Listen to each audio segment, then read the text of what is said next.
कि पाकिस्तान के पास तो कोरोना से लड़ने के पैसे नहीं है, वो हमें फंडिंग क्या करेगा।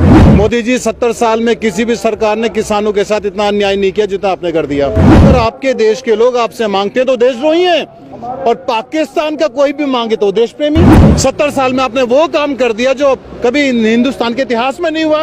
अब इससे ज्यादा बुरा आप क्या कर। यही मेरा किसान था जिसने अन्न की सप्लाई करी है, पूरा देश भूखा नहीं मरा। आज भी बहुत सारी राज्य सरकारें फ्री में अनाज दे रही है, हमारी योगी सरकार दे रही है। आज भी कोरोना काल चल रहा है, खत्म तो नहीं हुआ। तो ऐसा नहीं है कि हमारी कोई फंडिंग है या खालिस्तानी है, कोई पाकिस्तानी है। और एक और इन्होंने मुद्दा उठाया कि अगर कोई पंजाब की मेरी बुजुर्ग महिला आ जाती है तो उसको बिल्किस बानो बोल दिया था, क्योंकि बड़े जो एक छोटी मानसिकता की राजनीति सरकार की तरफ से देखने को मिली, जो बड़ी निंदनीय है और उम्मीद नहीं थी, क्योंकि योगी सरकार और मोदी सरकार दोनों से एक्सपेक्टेशन थी। इनको जिताया किसने? ये जितना मेरा किसान खड़ा है, मैं गारंटी के साथ कहता हूं कि 90% वोट मोदी को इन्होंने दिया है। योगी ने को 90% वोट हमने दिया, बल हमने ही जिताया। हमारे लिए कानून बना रहे हैं और भाई साहब आप हमसे बात ही नहीं कर रहे। और दूसरी बात फिर ये कहते हैं कि आपको समझ नहीं आ रहा। मुझे तो ये समझ नहीं आ रहा, हम सारे पढ़े लिखे लोग हैं, मैं खुद प्रैक्टिस करता हूँ, जैसे मैंने बताया ये मेरी पूरी टीम है, मेरे बुजुर्ग हैं, हापुड़ से हैं, सारे के सारे सबके बच्चे पढ़ रहे हैं, विदेशों में भी पढ़ रहे हैं, अच्छा कमा भी रहे हैं। तो हमें क्या समझ नहीं आ रहा। किसानी को सरकार कितना समझती है वो हमें बता दें। आपने कौन सी भाषा बोली हमें नहीं पता चल रहा, आपके समझ नहीं आ रहा। आपने कृषि कानून नहीं बनाया, इसका नाम फार्मर्स एक्ट है, किसान कानून है, जबकि पूरा मीडिया कृषि कानून कानून का नाम किसान कानून है। तो हमें यह समझ नहीं आ रहा। समझ एक्चुअली हमें तो आ रहा है, लेकिन मोदी जी को समझ नहीं आ रहा कि किसान, उनका अपनी जनता उनसे क्या चाहती है। वो बिल्कुल अपने दिमाग के दरवाजे बंद कर दें, आंखों पे एक मोटा सा चश्मा लगा लिया है, ना तो वो सुनना चाहते ना वो देखना चाहते। लेकिन हम लोग तो अड़ी गए। अगर मोदी जी आपके अंदर भी हट है तो कम तो हम भी नहीं, क्योंकि आप भी इसी देश के और हम भी इस देश के। की बात थी 4 तारीख की बात से एक ही पे मुद्दा अटका रहा एमएसपी के ऊपर, क्योंकि 2 मुद्दे तो उनसे 4 तारीख से पहले की बात में उन्होंने मान लिए थे ऑलमोस्ट। तो मुझे लगता है कि मानना तो पड़ेगा इनको, क्योंकि कानून गैर कानूनी क्यों है, काला कानून क्यों है, हम सब कह रहे हैं काला कानून। इसमें मैं थोड़ा सा प्रकाश डाल दूं अगर आप चाहें। इन्होंने जो कानून बनाए वो विषय है जो राज्य के अधिकार क्षेत्र में आता है। आपके लिए मैं कानून बना रहा हूं और मैं गा के चिल्ला के बोल रहा हूं आपके फायदे के लिए, आपके फायदे के लिए है, और आपसे मैं बात नहीं करता, आपसे पूछता तक नहीं। किसान अपना काम कर रहा था, पूरे देश के लिए लॉकडाउन था, सारे शहर में गलियां लॉक कर दी थी, किसान अपने खेत में मर रहा था, काम कर रहा था और बहुत मेहनत कर रहा था। जिस समय लॉकडाउन था तो पार्लियामेंट सेशन में तो थी नहीं, अध्यादेश ये लेकर आ गए।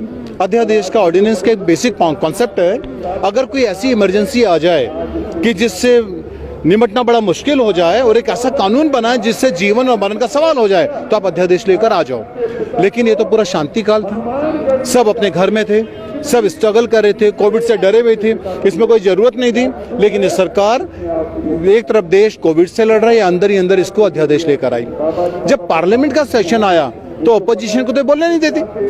ऑपोजिशन कितना बोलेगा, मेजॉरिटी में ये है इन्होंने। अच्छा एक चीज हो रहा है, संविधान में जब हम किसी कानून को बनाते हैं तो एक कॉन्स्टिट्यूशन की बात बता रहा हूं कि जब किसी भी बिल के ऊपर, बिल के किसी भी सेक्शन पर या आर्टिकल पर मतलब डिबेट होती है, तो वहां एक टर्म यूज करते हैं कि हु आर इन फेवर से आइज। तो 3 बार स्पीकर बोलता है eyes have it, eyes have it and eyes have it. यहाँ पर इसका कोई चलन ही नहीं है, कॉन्स्टिट्यूशन में वर्णित है। जब भी आप कोई कानून बनाएंगे तो नोज और eyes is to be spoken. लेकिन जल्दी में पूरा, क्योंकि मानसिक क्या बताऊं कि परिस्थितियां ऐसी रही जिनसे इन्होंने अपने इलेक्शन में हेलीकॉप्टर्स और हवाई जहाज के लिए पैसे लिए, करोड़ों अरबों रुपए लिए। और मोदी जी के और बीजेपी के प्रचार में जो पैसा लगा, अब जो 2 ही दल हैं, एक अडानी साहब और एक अंबानी साहब, तो अंबानी साहब और अडानी साहब के जो एहसान है इस निर्वाचित सरकार के ऊपर, उसको उतारने के लिए कुछ तो करना पड़ेगा। तो ये कानून लेकर आ गए, कॉन्ट्रैक्ट बना के रख दिया, किसान को और एक फाइनेंसर के बीच में कॉन्ट्रैक्ट उत्पन्न कर दिया। आप कॉन्ट्रैक्ट साइन कीजिए, आप इसका ब्रीच कीजिए, मैं एसडीएम कोर्ट में चला जाऊंगा, एसडीएम कोर्ट में जाऊंगा तो मैं उसके ऊपर स्टे ले लूंगा, 2 साल तक मेरा किसान धक्के खाता रहेगा, उसके बाद हार के वो अपनी जमीन भी खो देगा। तो ये काला कानून तो है और इसकी जरूरत नहीं थी, बहुत मैलाफाइड इंटेंशन से इस कानून को लेकर आए थे। चीजें हैं जितनी भी कानून है अध्यादेश के थ्रू ले आती हैं। इनके मिनिस्टर्स कभी इलेक्टेड नहीं होते, ये 6 महीने के उसमें अपॉइंट करते हैं, फिर अपॉइंट करते हैं फ्रेशली अपॉइंटेड, हर बार इनका यही है। बेसिकली नहीं पता कि हमारे साथ सरकार कर क्या रही है, जागरूक नहीं है। हम जैसे लोग आएंगे, जागरूक करेंगे, जब भी आगे वो आगे कार्रवाई करेंगे। अब सरकार कोई लॉ लाती है, कुछ भी करती है तो उस पर कोई इंटेंशन नहीं। अब जब हम जैसे लोग आए हैं और सारे लोग आए होंगे तो जब भी तो आंदोलन इतना बड़ा है, आगे आंदोलन करोगे जब भी आप डेमोक्रेसी में वही आगे चीज बढ़ेगी। प्रेजुडिस का मतलब है कि आपके पास कानून के सारे रास्ते खुले हुए हैं, यानी इन्होंने प्रेजुडिस कर दिया इसको। आप कोर्ट नहीं जाएंगे, आप एसडीएम के पास जाएंगे। अब एसडीएम की पावर क्या है, यानी एसडीएम इसमें क्या कानून बनाएगा, किस कानून पे क्या काम करेगा, सिविल कोर्ट को क्यों अलाउ नहीं किया। बाद में गवर्नमेंट ने सिविल कोर्ट को परमिशन दे दी है, इस क्लोज को वापस लिया है कि भाई अब ठीक है आप सिविल कोर्ट में जाइए।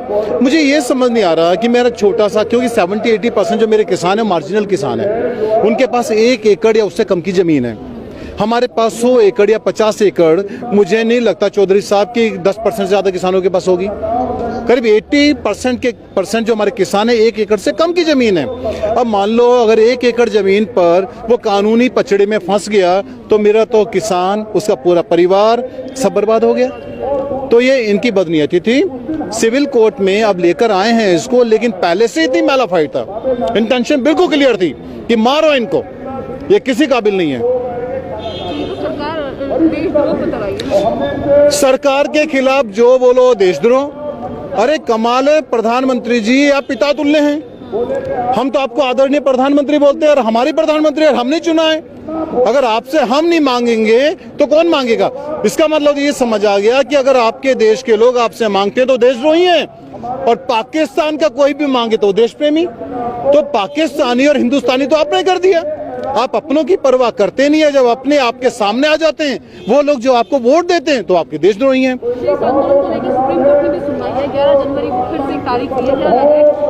देखिए ऑनरेबल सुप्रीम कोर्ट ने बहुत अच्छी बात की, भाई बैठ के बहुत चिंताजनक है। कल मैं देख रहा था उसको, बहुत चिंताजनक स्थिति है। ऑनरेबल सुप्रीम कोर्ट चाहता है कि जल्दी से इसका सोल्यूशन हो, लेकिन कुछ सीमाएं हैं, जैसे एक पिटीशन भी आई है। अब क्या है कि जुडिशरी और लेजिस्लेचर्स के बीच में शुरू से लड़ाई चलती आई है। बहुत सारी लड़ाई है, हमेशा जुडिशरी और जो लेजिस्लेचर है, जो पार्लियामेंटेरियन है, ये हमेशा से जुडिशरी के ऊपर रहना चाहते हैं, हमेशा से। बहुत सारे हमारे ऐसे केसेस हैं जिसमें डिसाइड हुआ है, लेकिन मुझे पता है, मुझे पूरी विश्वास है कि ऑनरेबल सुप्रीम कोर्ट इसमें जरूर कुछ ना कुछ करेगा और पिटीशन पे एक पॉजिटिव रिजल्ट आएगा। और शायद कि इससे पहले कि ऑनरेबल सुप्रीम कोर्ट की इंटरवेंशन हो है और भी चीजें हैं, हम तो लॉ एंड ऑर्डर की अब उम्मीद ही नहीं कर पाएंगे अगर ये ऐसे ही रहा तो। बेचारे किसान आंदोलन पे बैठे हैं तो गवर्नमेंट को उनकी सुननी चाहिए, क्योंकि मोदी जी भी खाना खा रहे होंगे, आप भी खाना खा रहे होंगे, हम भी खाना खा रहे, कहाँ से आता है वो किसान खिला